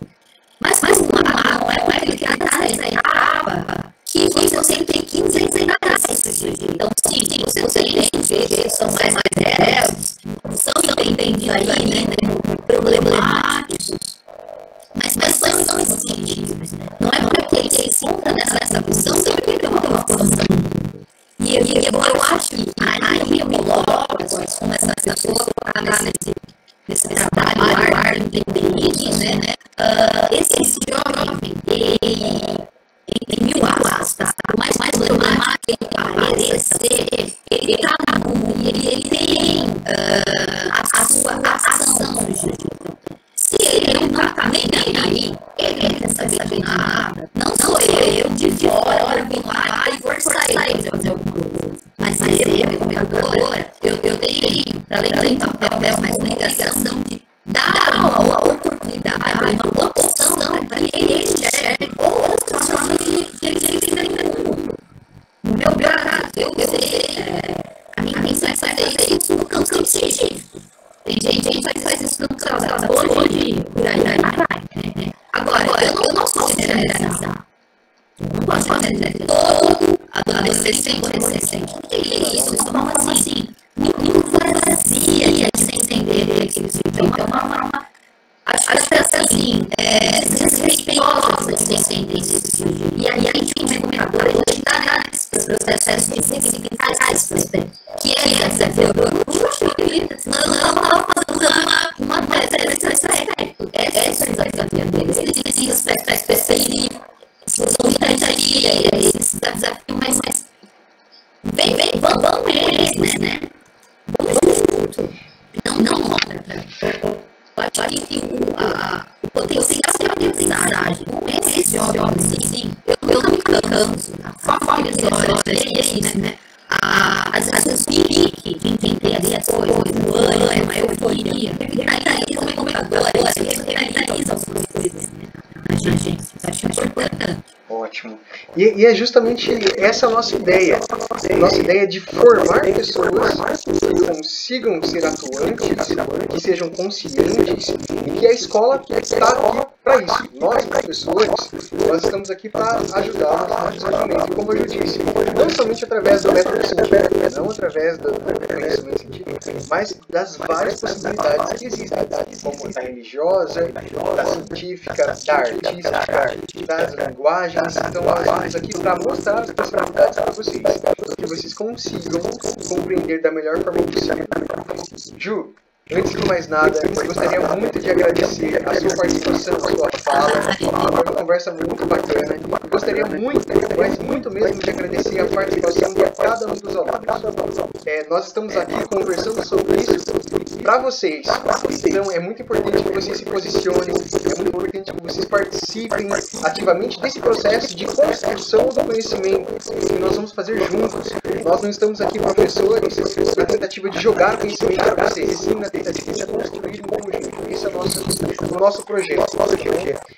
Então, para a gente dar andamento à nossa finalização, algum aluno gostaria de falar alguma coisa? Algum professor gostaria de dar um posicionamento? Agora a palavra está preparada. Nós abrimos esse momento de diálogo agora. Alunos, se vocês quiserem abrir o microfone e conversar com a gente, fica à vontade.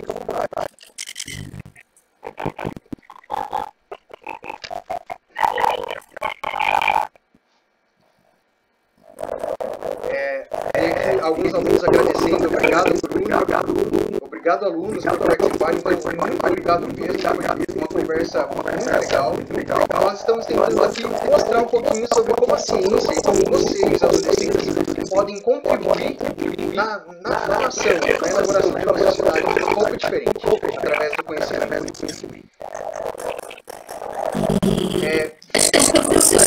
Sim, professor Luiz Paulo, quer falar alguma coisa? Boa tarde, professor. Mais uma vez, boa tarde, Juliana. Tudo bem? Tudo jóia. Gostaria de parabenizar pela apresentação importantíssima diante do momento que nós estamos vivendo, trazendo de conhecimento, pelo método científico, algo que é, como de fato funciona, e que todos nós podemos ser cientistas. É importante falar disso. E o caminho estão abertos a eles, e nós enquanto pessoas, estamos aqui para ajudar a dar esse suporte a essa caminhada. Gostei muito, bastante proveitosa. Muito obrigado, e que nós tenhamos, Thiago, a oportunidade de partilhar de outro momento, professora se convidada a conosco sempre que precisamos. Com certeza. Obrigado. Sem dúvidas, assim, que eu coloquei já me feito prontamente, você teve que prontamente, é uma honra para mim, né, poder ter esse partilhar, né? Eu aqui em São Paulo, vocês aí, não longe fisicamente, mas uma possibilidade virtual aí acaba aproximando. Então, eu agradecer mesmo também estar falando, aí conhecer um pouco vocês. O professor Olivar, nosso gestor geral, gostaria da palavra, professor?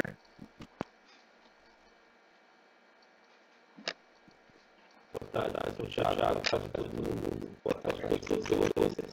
Professora Helena, gratidão, professor José Lagatti. Obrigada, eu participando de vocês.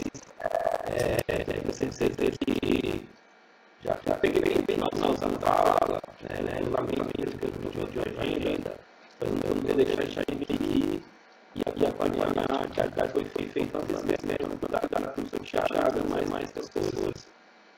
Eu sou José aqui, sou o nosso aqui, eu sou o Pinheiro aqui, tem outros colegas. Eu fiquei muito feliz pela participação dos meninos, não lembro que a gente não chegar a nós, né? Ainda bem remota, e compartilhar, saber, colocar em pauta essa informação crianças, né, conhecimento científico para a juventude, tem que ao longo da história para a juventude, ao Luiz, né, trabalhos, para as revoluções, para descobertas, né, eu acho que a gente está num momento confuso, que se coloca para a juventude, nesse momento, os jovens, as juventudes, na verdade, no plural, não diz a pluralidade, juventudes, é que tem essa diversidade, né? Maranhão, Brasil, é um país que tem juventudes, né? Essa pluralidade é interessante, a gente precisa se posicionar, eles, mas que não precisa se posicionar e dizer realmente quais são os que a gente precisa nesse momento confuso. O mundo da educação é necessário que esteja ciente por esse formação acerca do FEREP, que é importantíssimo, né? Os investimentos na educação básica, a questão ambiental novamente sofrendo aí uma grave ameaça e, enfim, as próprias relações de poder, né? São tem as mídias colocando, né? De debate. Então, são algumas palavras que ele tem que estar realmente inserida, tem que estar trabalhando, tem que estar debatendo com a pergunta.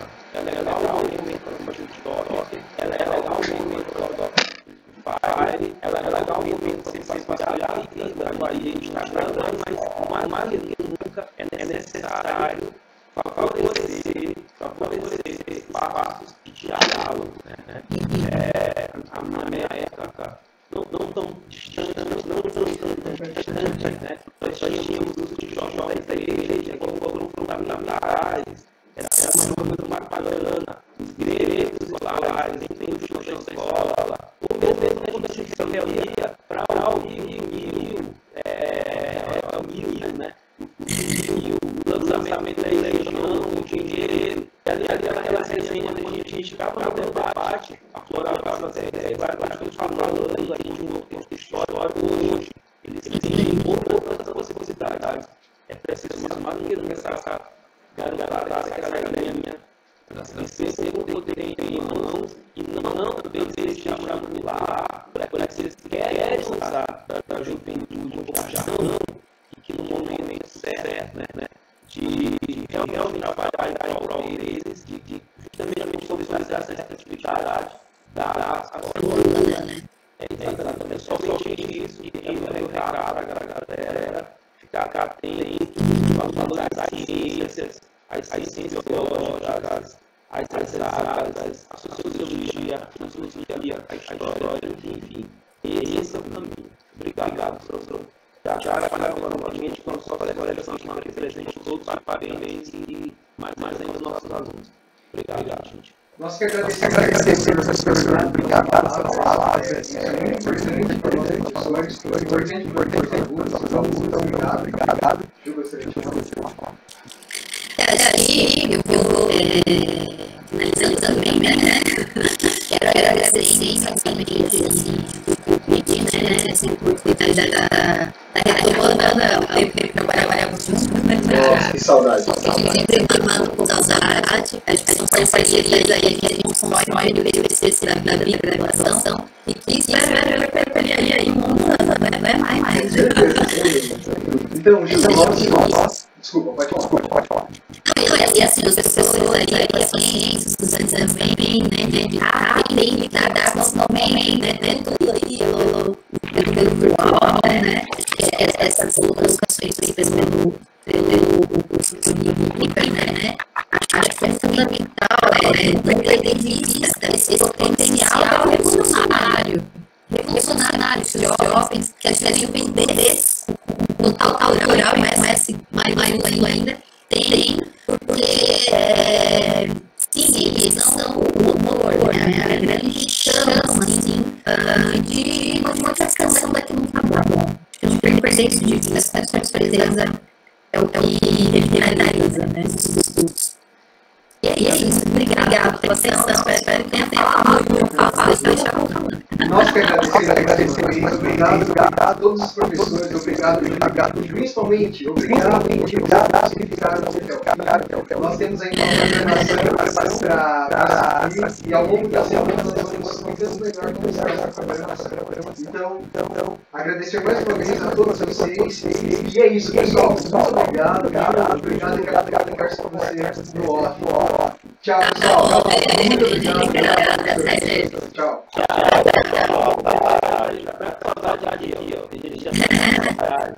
Tchau, gente. Obrigado.